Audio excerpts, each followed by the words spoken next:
It's wet and salty.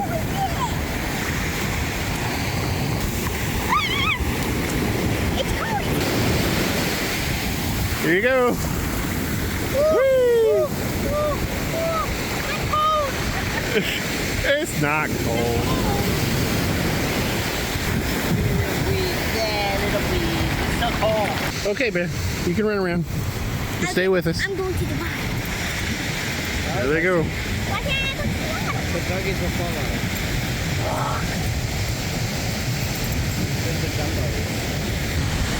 You can go step in, just don't step on a jellyfish. But the test is, does it work?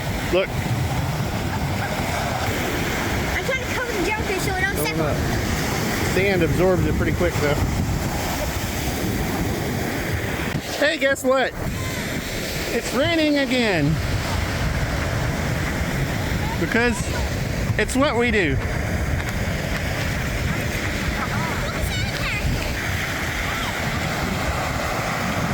He's looking for a cold spot. Get it, Yogi. He was a blanket, yo. Get it, Yogi. Get it. Confused. Get it.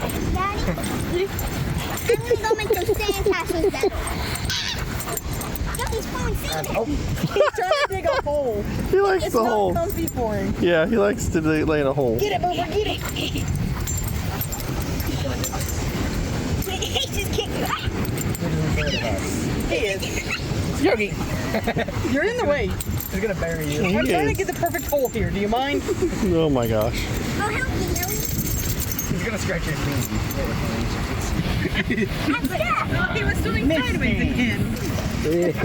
Here he goes again.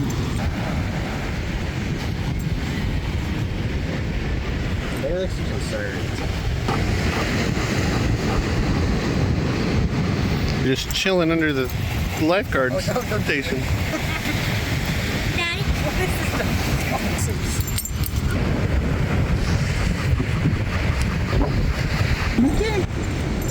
Bear's just trotting.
This is a story of different worlds.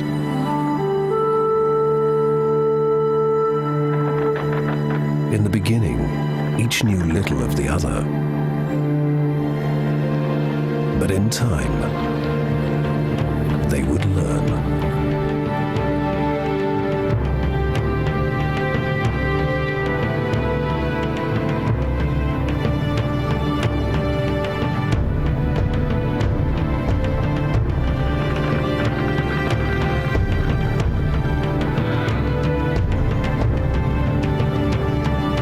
The King's Charter allows for a colony of our people in this part, commonly called Virginia.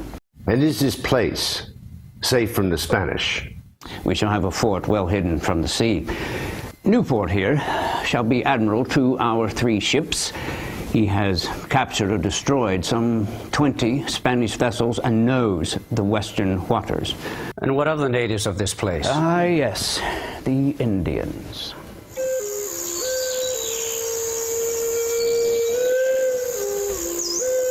Some 14,000 Powhatan Indians were then living in Virginia, a land they called Senacomaco. They hunted, fished, and raised crops. Known also as Powhatan, Wahunsonacock was the paramount or supreme chief of the Powhatan people.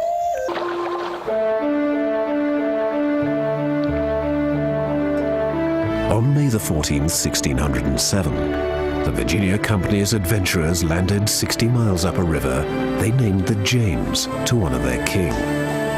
It was there they established a base of operations. It began well. The Indians brought food and goods for trading. Their interests lay in the remarkable new tools and weapons the English used, especially guns and swords. But soon there were misunderstandings, and relations deteriorated, at times ending in violence. In June, after the construction of James Fort, Captain Newport set sail for England, pledging to return with supplies and more men by November. But November came and went. Supplies grew short. By December, half of the colony had perished. Captain John Smith, an experienced soldier with little tolerance for those he considered lazy or inept, took action, leading a handful of men up the Chickahominy River to trade for food with the Powhatans. When their vessel could go no further up the narrowing river, Smith journeyed on, accompanied only by an Indian guide. Smith was captured. They were searching for us to trade when we found them. They have powerful tools and weapons we could use against our enemies. If they are so powerful, why do they build their villages with great walls so far upriver, and in a place with no good water to drink? Perhaps their wisdom is not as great as their weapons. Yes, perhaps the Smith and his English can be allies. We shall see. Smith was allowed to return to Jamestown. Captain Newport returned the next day from England with new colonists and supplies. Under Newport, Smith took control of the struggling colony, forcing the dispirited English to focus on the task at hand: survival. It was not easy. The fort burned down, leaving most with only the clothes on their backs to face what was already a brutal winter. Their only hope for survival now lay with the Indians. The colony hung on, trading with the Indians for corn when they would, taking it by force when they would not, as the Powhatans grew increasingly hostile. In September that same year, Newport came again to Jamestown with 70 more colonists, including the first English women. Smith's leadership ended in late 1609, when a gunpowder explosion badly injured him, forcing his return to England. It was the Powhatan custom to store only as much corn as they would need to survive the winter, but the land suffered from severe drought, and now the Indians had little to spare for the English. In the fort, supplies ran out. Afraid to venture beyond its palisades because of the Indian threat, the colonists remained within the fort. This was the starving time. Some died of fluxes or fevers, but most simply starved. They ate their horses, dogs, rats, their boots. Some pulled corpses out of the ground and ate them. Others dug their own graves and laid down in them, waiting for death. God save their souls. By May 1610, out of 300 colonists, some 90 now remained alive. But on Sunday, June the 10th, a new governor arrived to turn their ship around. Lord Delaware, a harsh but godly man. With 150 new settlers and enough provisions to last a year, Lord Delaware pulled the colony back from the brink of extinction. Within a year, however, he was gone, replaced by Sir Thomas Dale, a professional soldier. Martial law stabilized the colony, but did nothing to ensure peaceful relations with the Indians.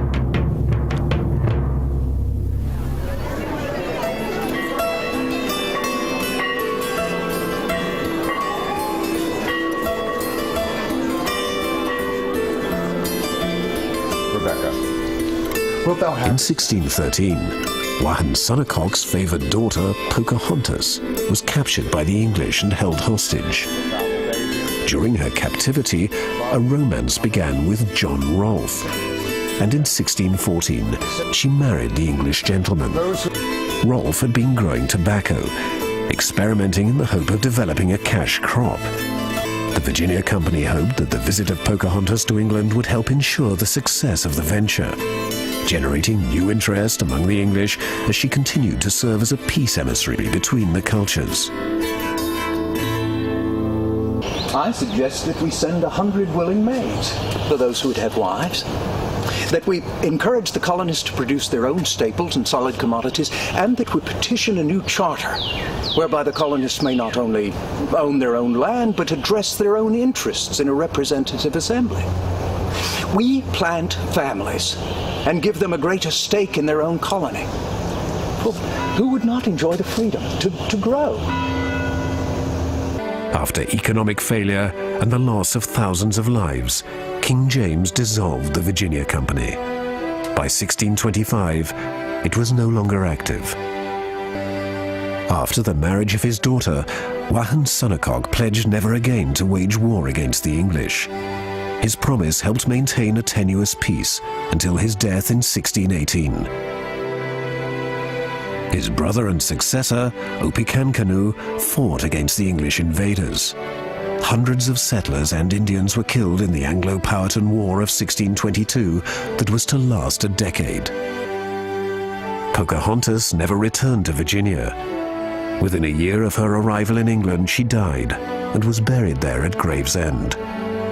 John Rolfe returned alone. They were the first threads of a tapestry we call America. A tapestry which continues to be woven today. And it began here, at Jamestown.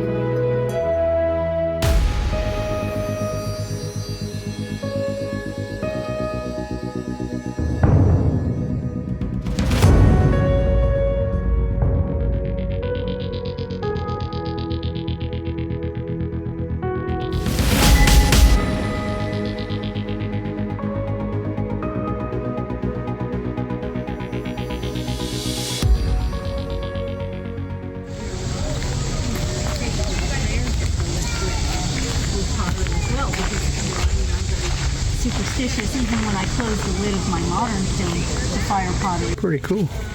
Oh, here's the banks. I don't know if I should touch most of these animal skins. Probably not. Oh my. I really love these things. Let's check it out. There's a fire. I actually don't know. They got a fire right in the middle. And then chimney area, yeah, where the smoke goes out.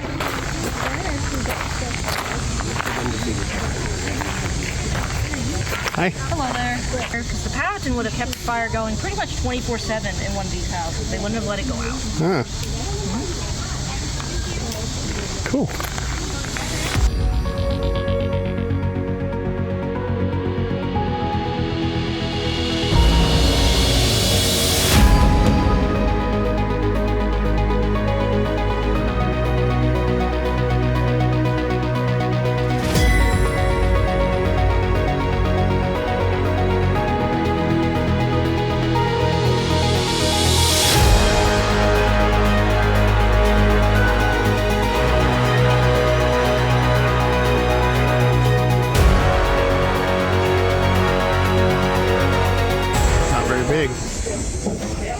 make a transatlantic crossing on.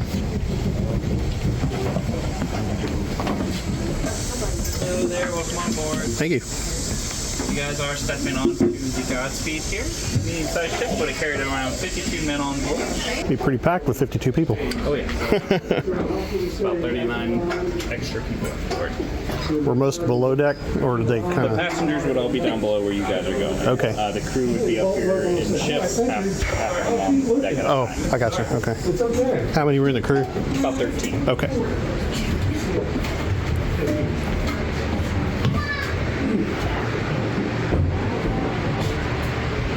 Any questions? You down the cargo hold? Please let me know. All right. Thank you. 52 people on board, about 13. 39 passengers. Yes. This would not be a fun voyage. No. Why not? There's out of 52 people, only like 7 on deck at a time. So everybody's down here. Everyone's down here in the heat. Yeah, crossing the ocean. You can get more down. Not to mention you get seasick down here, getting tossed around. They had a few go overboard. How you steer it, Grayson? Oh, there you go. It's called a tiller. Maybe real. Is it resistance? Mm-hmm. It is resistance. Well, that might be attached to the actual rudder. That's how you steer the ship in addition to the sails. Daddy, What? it's under water. It's moving it? Yep. Oh, so it's attached. So yes. So we can actually move this? It's moving the ship, she said. Oh yeah, it sure is. Let's see. I'll be darned. Tell me if it- That's cool.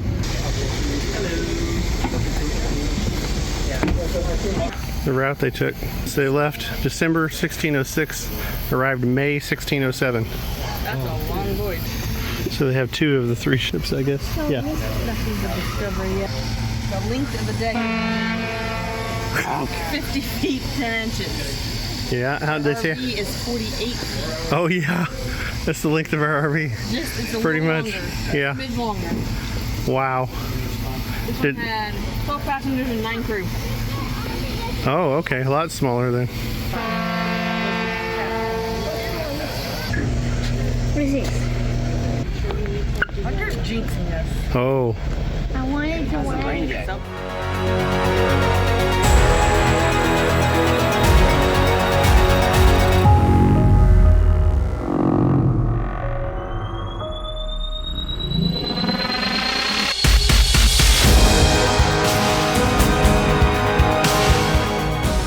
This is America. yeah, well, English.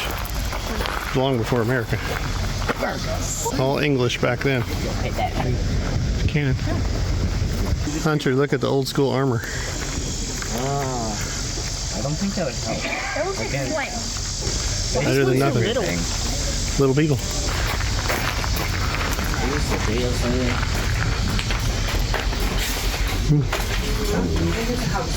Yeah.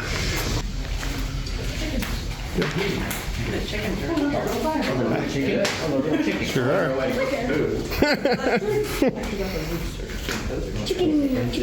We got 2 of our hens here hanging out with the rooster duck. They're good chickens. He's a pretty fluffy boy. He is mostly fluffy.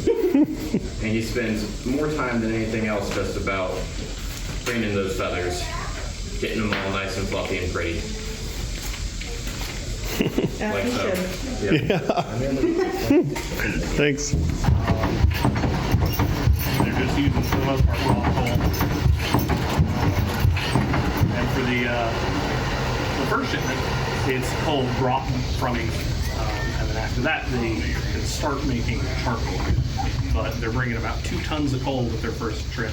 To make sure that blacksmith, as soon as they arrive, is able to repair any of the saws and axes that they're going to be using to build the house. They can all kind of jump right into it.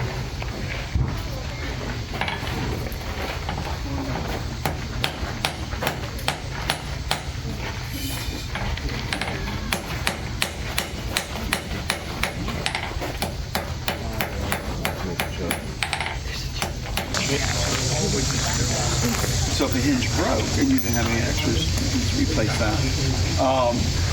Yeah, the furnishings are going to come in pretty much ready-made. Especially furnishings you see in the governor's residence. Chests, likewise, will probably have already had hinges on them. But certainly that was something that Smith could do if something broke in place. Under the stove. This is the St. George flag with a red cross on a white background. That's what the English flag used to look like. And it's still on the British flag. The red cross, Hunter, on the Union Jack that's in the middle, that's what that's from. That's what that is. And then later they added the blue for Scotland, and they added the other cross. I think this is the governor's residence. It's bigger. Yeah.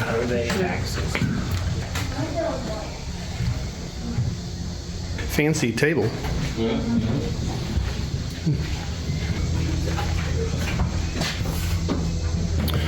Yeah, that's pretty fancy. Why is it so fluffy?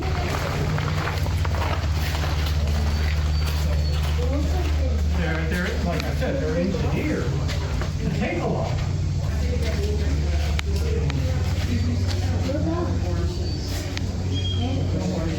Courts before we open. I don't work like we work. So they have a much higher demand for it, and they simply are not providing enough beer for it. Once brewers show up, they can make adjustments, but the first 2-3 years, and however long it takes the brewers to train up other people, because the brewers are just as likely to die as everybody else, and that's somewhere between 60 and 80%. Takes a minute, but and as the women start showing up, brewing increases, because just about every woman in England knows how to brew. Well, you're making the beer for your family. Keep them from having to drink the horrible water there in London.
English city. Very neat.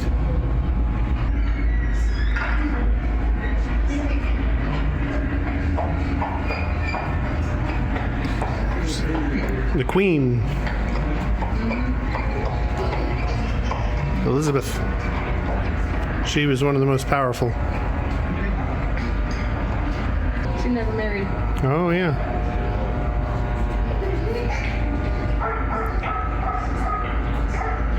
Oh, that's neat. Colonial sites. Sir Walter Raleigh.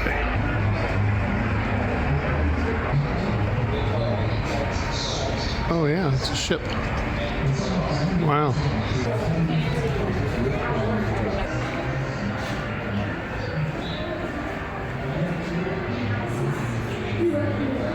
Investors in the company. I've never wielded a sword against the man before, but I can learn. Are you well? He will be. He speaks cheerful. To go to the place where God will show us to possess peace. The sculpture is enormous to golden hardships. Tempers grew short and patience more thin. And for some, the heavy seas encouraged the growth.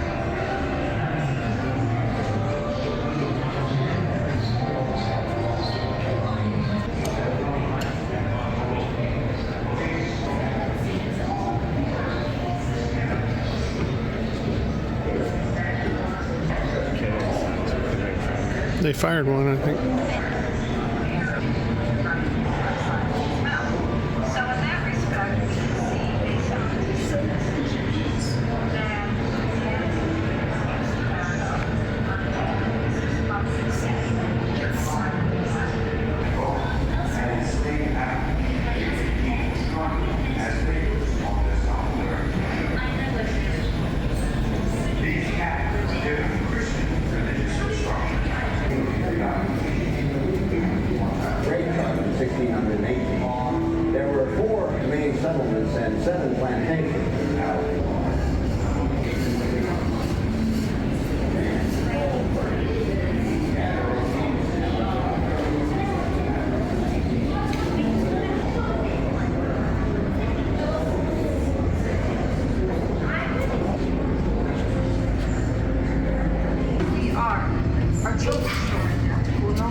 servants and enslaved individuals could purchase or trade for these goods. Notice the musket on the wall. This is Indian settlements in 1608. Oh yeah, in the Chesapeake Bay. English settlements before 1625. Oh. And then Indian and English settlements in 1675. Oh wow. There's a lot of English. A lot of them together. Yeah. A lot of Indians. So eventually it succeeded. They had a rough start, but they succeeded ultimately. Virginia Planter's House. Late 17th century Virginia is called probate.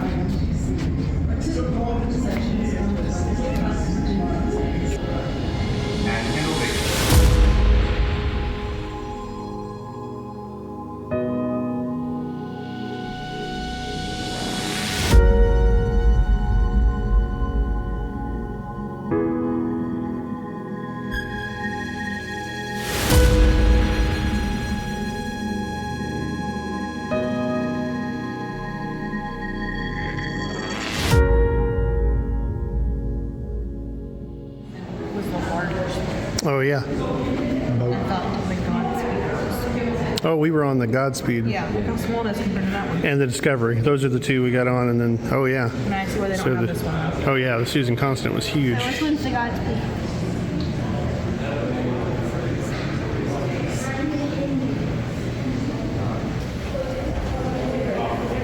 There's that Indian attack.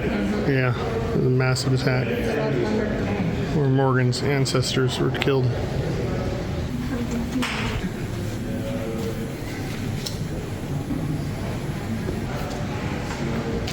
Begun in 1994.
I believe, the site of the original church. Captain John Smith, Governor of Virginia.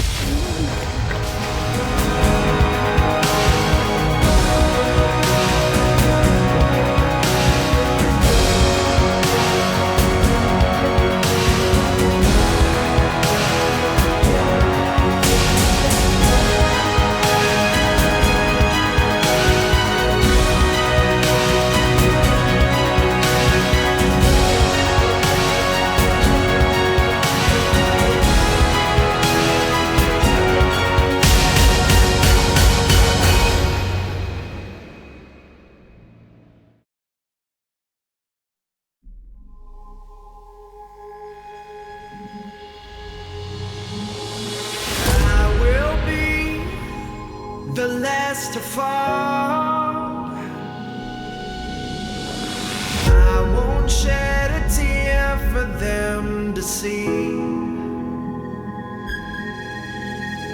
I won't have your name to call. 'Cause I will be the last to fall.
5'8". 15 years old. Wow. Quite tall for a growing 17. Yeah, that's what I was thinking.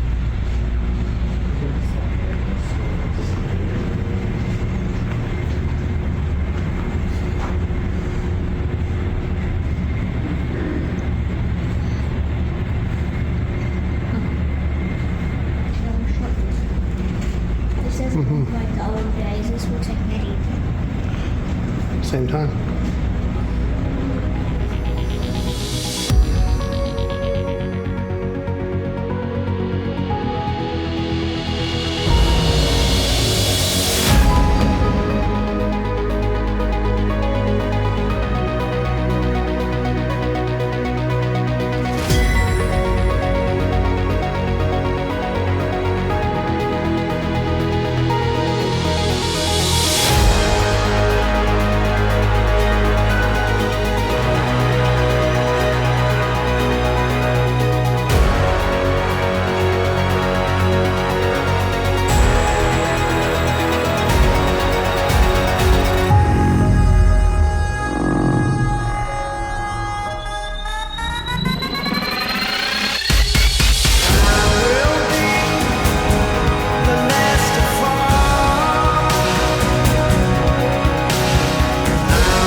We continued to engage the British, and in the months that followed, Cornwallis entrenched himself at Yorktown, Virginia. George Washington escaped from the north undetected and surrounded Cornwallis, who could not retreat to the seas. It was blocked off by our long-lost friends, who had finally arrived.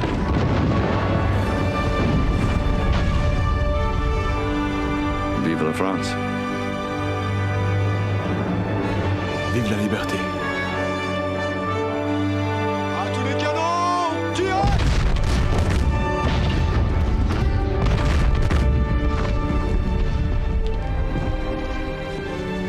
My lord, I beseech you. You must order the surrender. How could it come to this? An army of rabble, peasants. Everything will change. Everything has changed. Though he eventually surrendered, Cornwallis himself hid in shame, appointing his subordinate to relinquish his sword.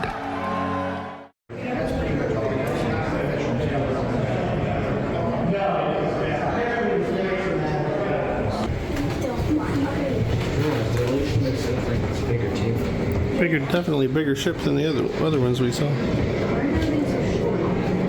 Cannon. Boom. Cannons. Bonking your head? Yeah, me too. I have to duck. I'm gonna try the cannon. Try to do what? Pew! Okay.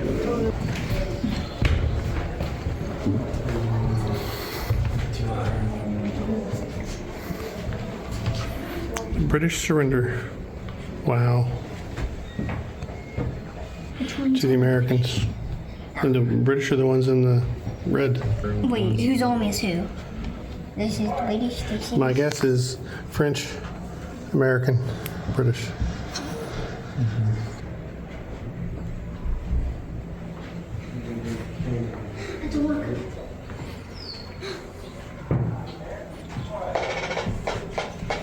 Did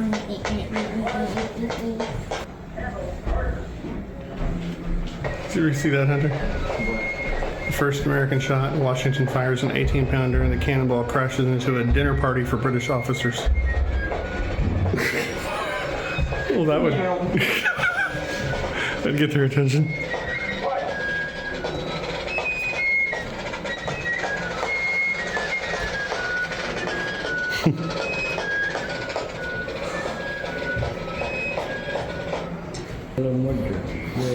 You're right, a little mortar. What's he supposed to be? George Washington's headquarters. He was 6'2", which at that time would have been massive. He's a tall dude. Go stand next to him. He's a lot taller than you are. George Washington, Virginia. Wow, that's Lord Cornwallis's campaign table there, right here. That's where he had his maps laid out before he surrendered. He was very, very annoyed that he had to surrender to the Americans of all people. I don't think he would have minded surrendering to the French, but he did not want to surrender to the American colonists. Yeah. They thought we were rabble. Digging continued. 2 days later, the Allies began their second siege line, less than 400 yards from the British. A recently formed American army under Nathaniel Greene harassed Lord Charles Cornwallis's troops as they marched endlessly through the rough Carolina backcountry. The British were stung with losses at Kings Mountain and Cowpens, coupled with devastating casualties suffered at Guilford Courthouse. Tired of the inconclusive fighting in the Carolinas, Cornwallis made the fateful decision to march his army north to Virginia. It is here, in the home colony of Washington, Thomas Jefferson, and Patrick Henry, that Cornwallis hopes to not only stop the flow of supplies into the Deep South, but to also make Virginia the seat of war, even at the expense of British control of New York. Cornwallis settles upon Yorktown as his future base. Situated atop a high bluff over the York River, Yorktown is a strong position. Deep ravines and swampy creeks limit access, and Gloucester Point controls river traffic. Cornwallis believes his position is a strong one, so long as the British Navy maintains control of the waters in and around the Chesapeake. It is this assumption that will prove disastrous for the British. Washington is in a race for time. Not only must he reach Virginia before de Grasse's fleet departs the Chesapeake in October, he must also deceive Clinton long enough to allow the Allied force to reach Yorktown before Clinton can respond. As the American and French armies prepare to march away from New York, Washington sets in motion a plan of deception. False papers ordering an attack on New York are purposely lost so the British can find them. Fake camps, complete with telltale bakeries, are produced within view of Clinton. Washington's ruse works. As he moves south, Clinton waits for an attack that never comes. Despite the hot sun and endless marching, hopes of a decisive action grow within the Allied ranks. The British are well dug in, with earthen redoubts protected by sharpened poles called phrases, and palisades to protect the defenders. Cornwallis's artillery is arranged to harass Washington's army and keep them at bay. Reduced by sickness and wounds, Cornwallis is still able to place 5,500 veteran British and Hessians into the fortified lines, some of the best soldiers in the world. Despite these defenses, Cornwallis is soon in a perilous position. By October 3rd, the Yorktown and nearby Gloucester positions are surrounded by the growing Allied force. Augmented by the recent arrival of heavy siege guns, Washington has 18,000 French and American soldiers ready for action. The plan is for American and French forces in the dark of the night to dig parallel trenches, inching ever closer until their artillery is in range to begin breaking down Cornwallis's earthen defenses. Under the cover of a rainy night, 1,500 men fan out to begin digging along a line marked by pine boards. 2,500 men move ahead to defend them from attack. 1,000 yards from the British, this first parallel line is 10 feet wide and 4 feet deep. It will house 13 artillery batteries and 4 manned redoubts. Going exactly to plan, most of this line will be filled with troops by sunrise. General Washington is among the first to break the earth with a pickaxe, symbolically beginning the siege of Yorktown. By October 9th, all of the 73 Allied cannons, mortars, and howitzers have been hauled into battery positions along the line. General Washington fires one of the opening shots.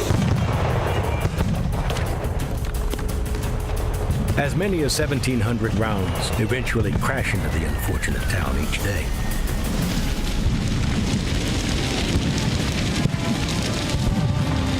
Those citizens who remain are forced to seek shelter along the river's edge.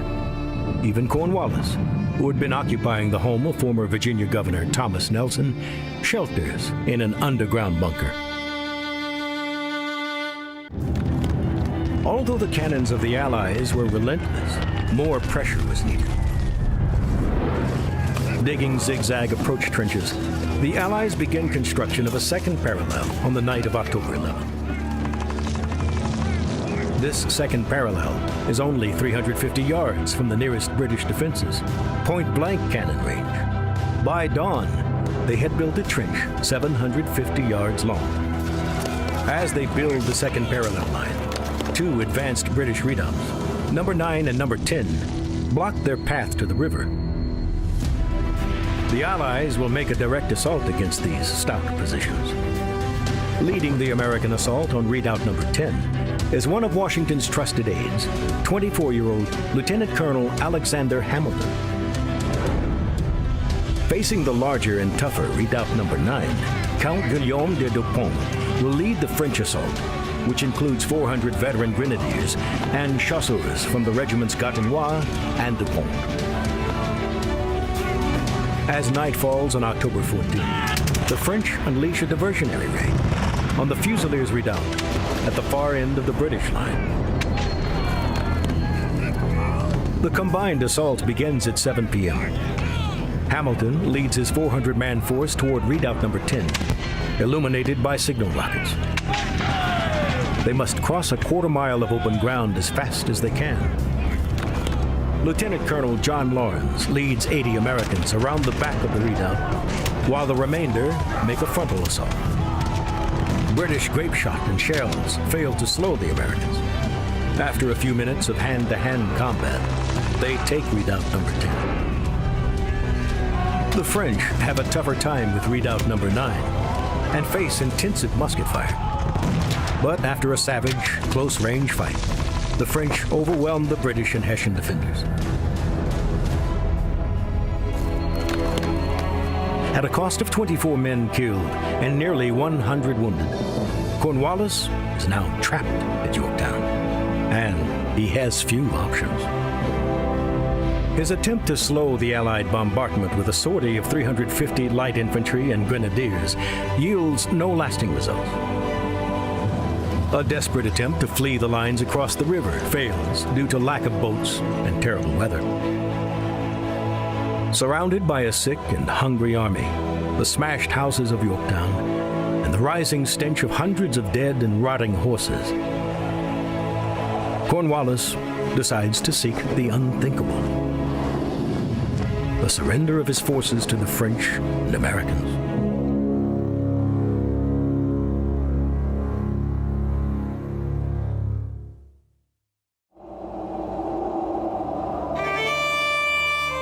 Cornwallis seeks honorable terms, which Washington rejects. He will give the British the same treatment they gave the Americans a year earlier at Charleston. Colors surrendered, and Cornwallis's men, prisoners. The British commander has no choice but to accept. or face further bloodshed.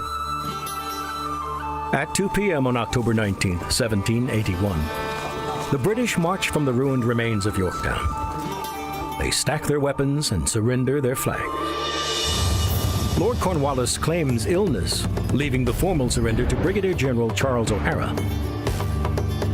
O'Hara attempts to surrender to Rochambeau, who directs him to General Washington. Washington, in turn, has O'Hara surrender to his second-in-command, General Benjamin Lincoln, who had been forced to ignobly surrender a year before at Charleston.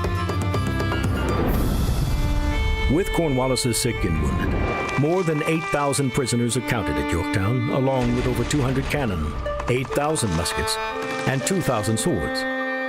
The British suffer 556 killed, wounded, or missing. The Allies, 389, nearly two-thirds of which were French. That evening, Washington notifies Congress, writing simply that a reduction of the British Army under the command of Lord Cornwallis is most happily effected. The evening of October 22nd, they issue a decree for a day and a night of celebration.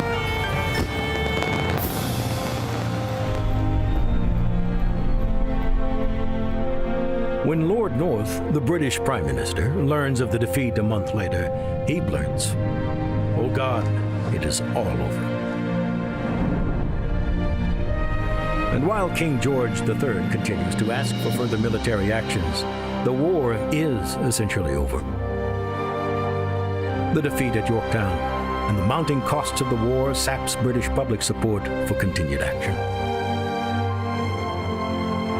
In April 1782, the British Parliament seeks out the American ministry in France to begin negotiations.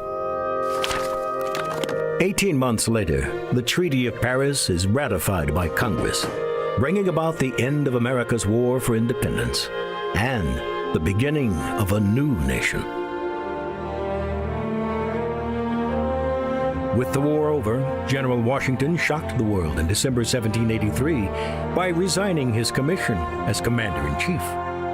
Walking away from such a powerful position prompted King George III to call him the greatest character of his age. But his retirement from public service would be short-lived. By 1787, he was elected president of the Constitutional Convention in Philadelphia. 2 years later, he would become the first president of the United States.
Says please touch.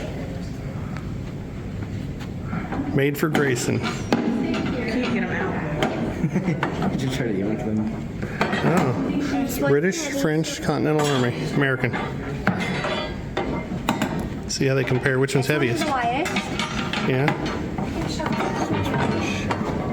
French is probably the heaviest. This one is heaviest. Oh, the American one's heaviest. That makes sense. It's American. Yeah, must be bigger and better just because.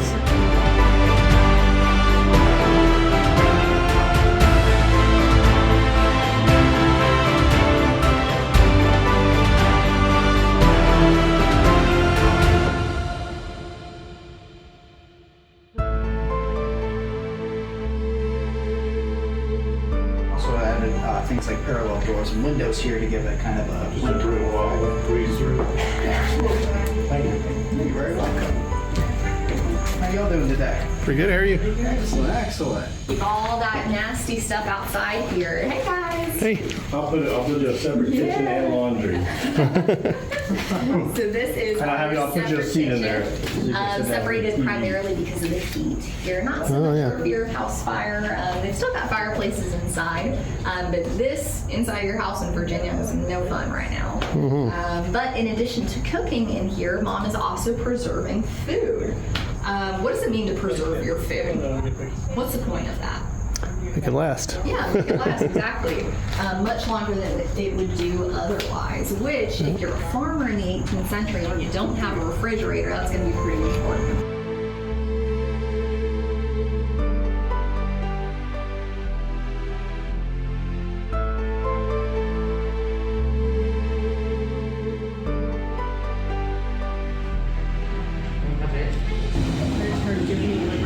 King George III. That's the king that we rebelled against.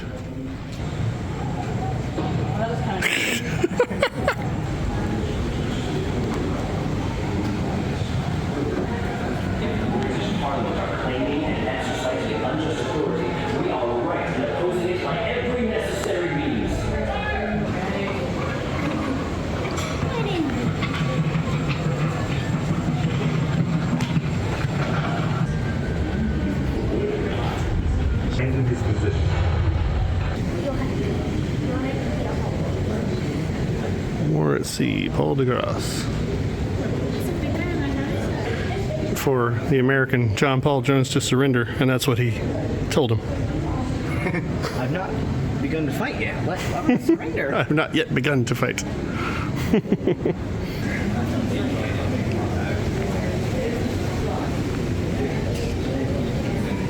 That is French siege gun, just like the ones used in Yorktown. Man, that is a massive cannon. French had some big old guns.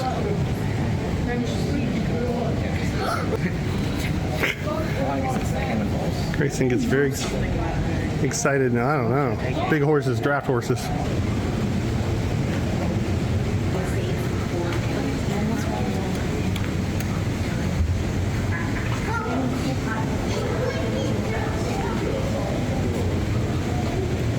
Oh, cool. That's British.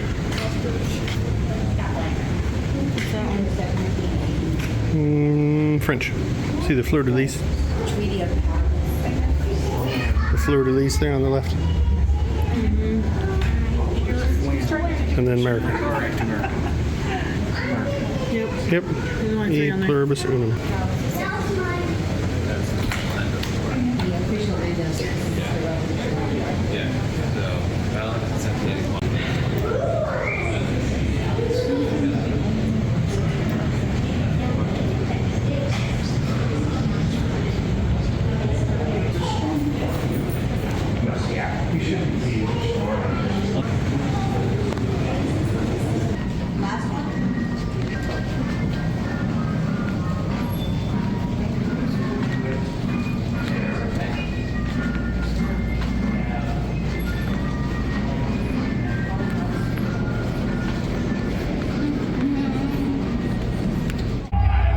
Redcoats came to America to subjugate us, to enforce the acts that took our liberties from us. On that day in Boston, men lost their heads.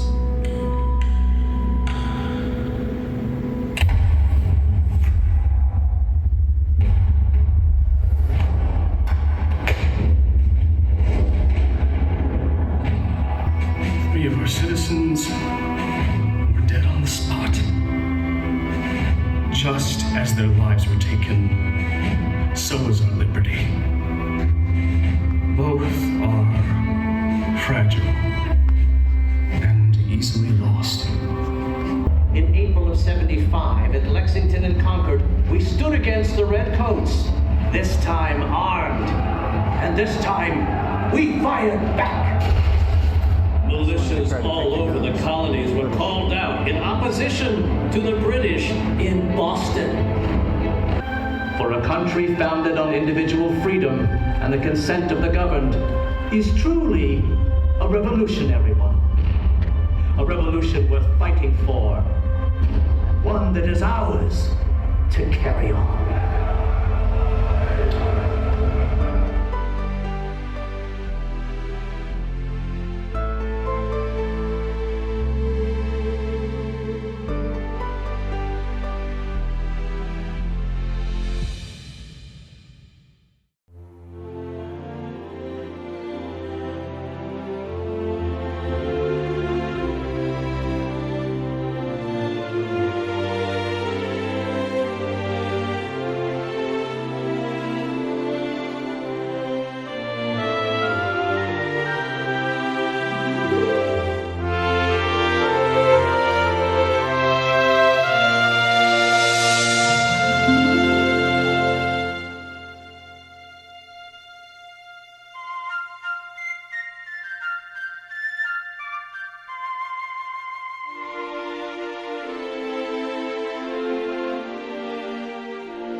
What'd you get, Hunter? Army man guy of some sort. And Neil says you got 10? Cool. All right. What'd you get? I'm an army man. Parachute man. Good job. Pair of shoes. Good job. Well, that could be good. Oh, no. No, please. No. Oh. Come on. Duck. Is it stuck? I knew it. Give it a second. Oh, come on. This is a scam. It always does that. Look. It's on the brink. It's so close. It's moving. Hold on, just give it some more. Oh, yes. Okay. But it fell at the wrong time. Crap.